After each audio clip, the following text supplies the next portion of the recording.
Welcome to another edition of Down the Road. We've got some things we want to cover today. We're going to get a chance to visit with Nathan Brandt. Here's somebody who understands labor. He understands why we might be short of labor. He has represented unions for a lot of years, and he's the mayor of Wyndmere, which means we'll get a small town attitude of what's going on when it comes to housing and some other issues that we're desperately short of. But Professor Leonard Steinhorn is our guest. Professor Steinhorn works at American University, and normally he's in a classroom, instructing young minds instead of spending time with us, but I do appreciate him taking that time. Professor Steinhorn, good to have you coming down the road with us. I'm happy to be here. Thanks for inviting me. You know, every now and then there's a statement by a president that when it happens, you go either good or whoops. And this one was a little bit of both. The president of the United States made a statement in regards to Ukraine. In fact, take a look at this, folks, and you can see what he said. For God's sakes, this man cannot remain in power. Obviously, that was about Vladimir Putin, which led people to a very serious conversation about what America's role was going to be and whether or not he was calling for a country to overthrow its leader. That's why we're really anxious to speak to the professor. Professor Steinhorn, when you heard that, what did it do to you? Did you do the whoa, or did you do the hey, that's the way it should be?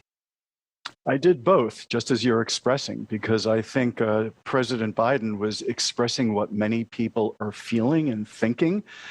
Look, you have a mass murderer in charge of Russia right now. He's a dictator. He attacked another country. He's killing civilians. He seems to care about, the only life he seems to care about is his own.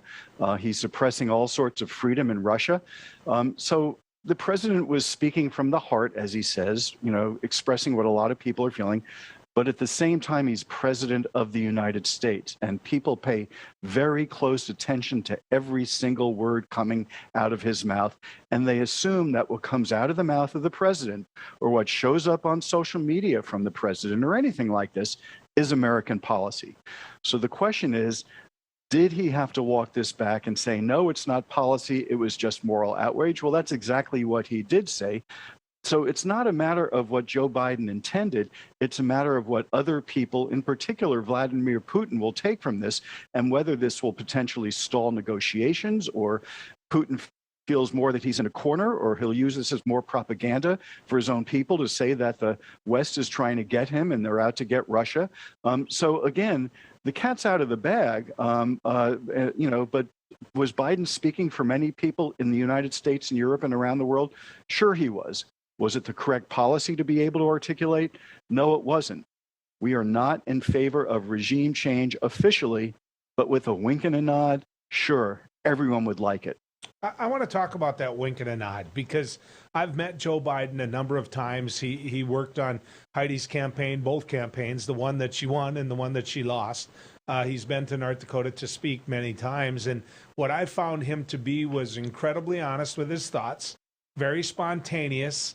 I don't want to say reactionary as much as I want to say, just kind of off the cuff, I'll say what I think kind of a guy. And this led me to believe that that's what he was, that this was unscripted. Now, word came out of the White House that it was unscripted. And when they said that, Professor, then I started believing that it was a wink and a nod, that this was staged and they wanted to walk it back. I guess I don't want to be a conspiracy theorist, but was he sending a message out there? And in fact, it was planned. What's your gut tell you?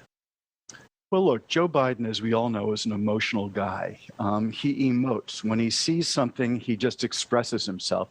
He had just spent time with a bunch of exiles from Ukraine who were literally hovering in Poland and other countries trying to get some semblance of a life again after this brutal attack by Russia. So Joe Biden's feeling that, and he's channeling that. But let's also be clear. I mean, we can say all we want that, no, it's not the official policy, regime change. But if somebody were to say, would you like Russia to have another leader? Of course, just about everybody, with a couple of exceptions in Congress, even some people on Fox News might say, yes, we would like to have another leader of Russia right now. So the fact that Joe Biden might like another leader of Russia doesn't mean that the United States will do anything to implement that or to put that in place. So there's a distinction between what Joe Biden would like, whether he's president of the United States or not, and what policy is and what we may be doing to implement that like. And so I think that's the distinction here, but we all have to put it in the context. Everybody who's seen Joe Biden over the years knows that he emotes. He says things. He says what's on his mind. He speaks from the heart. He's just that type of person. That's what endeared him to a lot of Americans who ended up pulling the lever for him in 2020. It's that sense of authenticity that he has. But in terms of policy and international relations, yeah, it did send shivers down some people's spines because they worried about Vladimir Putin's reactions.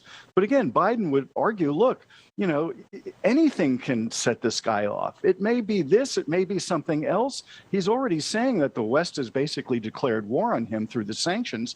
So why would this set him off anymore?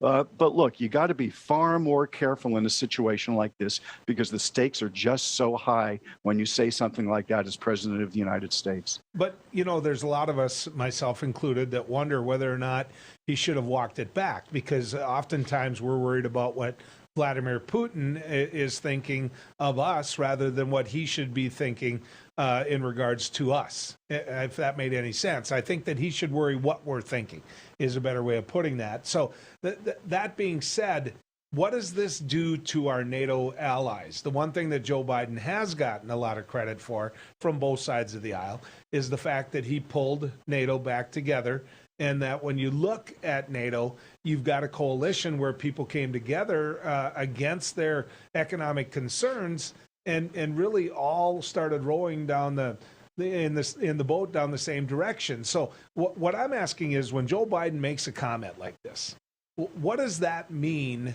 for our relationship with NATO countries, and how do they react to it?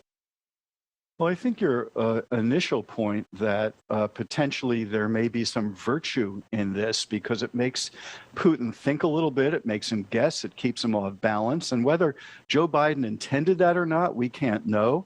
You know, they do want to make a virtue out of a necessity to keep Putin guessing. So notice it's the White House, the staff, tried to walk it back. But yesterday, Joe Biden really didn't. He basically said, yeah, you know, I'm speaking from moral outrage here about what this guy is doing.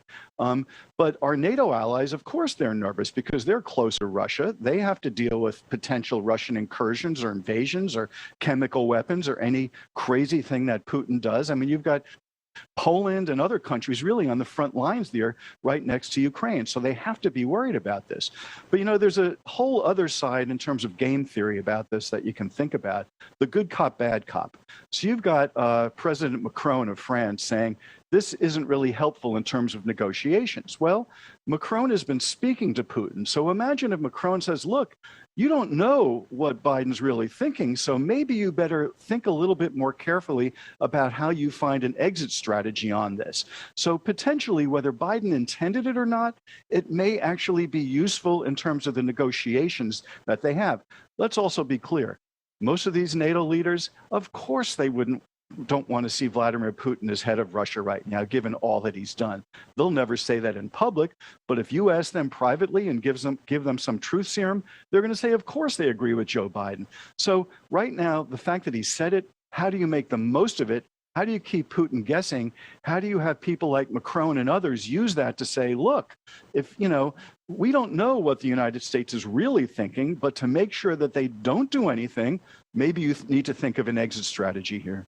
I've been saying into this camera and on my radio show for a number of weeks now that the real concern here, as far as America's role, NATO's role, and what could happen behind the scenes on something like a regime change is China. That one of the things that we have to worry about is China. China's role in all this, how they perceive NATO's actions. Do you agree with that? Where do you see China being? Could you speak to China for a little bit, Professor?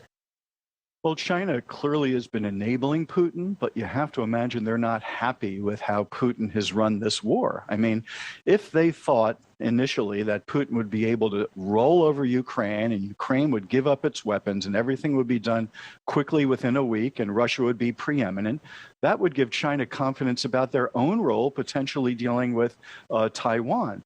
So you have to think that the sort of unified front in NATO, which Biden's comments did not weaken at all. I mean, NATO is wholly unified as it's been in decades. So you have to think that the unified front in NATO, and not just NATO, but all of the democracies, you're thinking about Japan, you're thinking South Korea, you're thinking Australia and New Zealand, all of those countries, a united front with sanctions and consequences. You have to imagine that China is taking note of that in case they want to do anything. At the same time, China plays the long game, and they know that this unity may crumble after a year or two or after sort of the West is united against Putin. So they play the long game. They think about that not in terms of years or decades, but potentially in terms of half centuries or centuries. So, China does play the long game on this, but they have to notice that NATO has been incredibly unified, that Ukraine has pushed back, that the United States and the West has supported Ukraine with arms and money and other things that we're not even aware of right now. Yeah, they're taking notes. So you have to imagine they are not fully satisfied with what Putin has done, how he's run this war. And it's, it might give them a little bit of pause in terms of what they might do ahead. So, when you take a look at the exit strategy, when you take a look at what might be done to stop the carnage in Ukraine, are we looking at something that the Ukrainian people are going to have to give? That the Ukrainian people are going to have to, at a time when, quite frankly, they're putting up one heck of a defense here and an offense in some areas in this war. Are you looking at something that Zelensky and the Ukrainian people are going to have to say, okay, to end this, we'll give you this region. To end this, we'll concede this? Because to me, with everything that's happened with Russia, he's going to declare victory the next day. His supporters are going to declare victory the next day. Former leaders in the United States are going to call him a genius the next day. And so I'm curious what you think the exit plan is, not for Russia, but for Ukraine. Well, look, Zelensky, the Ukrainians do not want to give up any territory. For them, you give Putin an inch, he will go and try to take a mile, as he's shown right now. So I don't think that for them, that's something they want to negotiate away. Will they be forced to negotiate it away as Putin continues with these airstrikes and cluster bombs and going after civilians and infrastructure and basically trying to level Ukraine as a country? It might come to that. But Ukraine right now basically wants to give Russia and Putin neutrality and say, we will not ask to join NATO. We want to be like Austria. We won't stand on either side. You can rest assured that this will not be sort of a stalking ground for any NATO activities in the future. So I think that's what Zelensky wants to give Putin. I'm not so sure that Putin, being sort of the messianic nationalist that he is going to be willing to give up any territory that he now controls that he claims is Russia. So I think it will be a stalemate for a while. What we have to see is how much are the Russians being pushed back? How many more casualties are they facing? What's the morale of these soldiers potentially coming home or soldiers never coming home? Is there going to be popular discontent in Russia? And will Putin even care about that at all?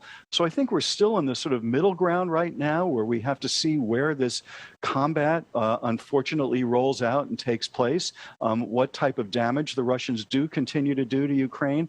And then we'll begin to see how much Ukraine might be willing to give up and how much Russia might be willing to bend on something like this. But honestly, this is a situation that's there are a lot of moving parts right now. And, we just don't know where that's going to come out. And I would add one more, how the sanctions work in the end. That's going to be a big part of it as well. Leonard, I would love to be in your classroom. I would love Professor Steinhorn to be in that room where you're sitting down and having conversations like this. I appreciate you giving us time on Down the Road.